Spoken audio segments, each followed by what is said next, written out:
ప్రపంచ తలసేమియా దినోత్సవం సందర్భంగా ఖమ్మంలోని ఐఎంఏ హాల్లో టీఎస్సీఎస్ హైదరాబాద్ వారి ఆధ్వర్యంలో తలసేమియాపై అవగాహన సదస్సు నిర్వహించారు. ఈ సదస్సులో ఖమ్మం ఎంపీ ఆర్ రఘురామరెడ్డి ముఖ్యాతిథిగా పాల్గొని ప్రసంగించారు.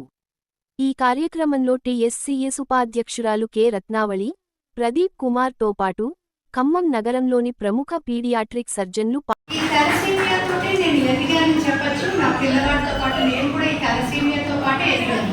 అందుకోసం ఈ తలసేమియా ఇన్ అండ్ అవుట్ నాకు బాగా తెలుసు. ఎందుకంటే I'm not a medical fraternity, కానీ ఈ తలసేమియా గురించి ఇన్ అండ్ అవుట్ నాకు బాగా తెలుసు అనమాట.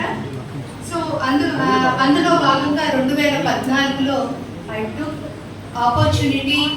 I spoke with an IAS officer education and thalassemia-ni 10th class లో బయాలజీ టెక్స్ట్ బుక్లో ఇంక్లూడ్ చేయడం జరిగింది. సో ఇది ఇలా ఇంక్లూడ్ చేయడం అకాడమిక్స్లో ఇదే మొదటిసారి అనమాట ఎంటైర్ ఇండియాలో, అలాగే మొత్తం వరల్డ్లో కూడా ఇదే మొదటిసారి అకాడమిక్స్లో ఇంక్లూడ్ చేయడం. సో ఇలాంటి నా ప్రయాణం 36 ఏళ్ళగా జరిగింది. మేము 1998 ఆగస్ట్ 1998లో నేను పార్లమెంట్లో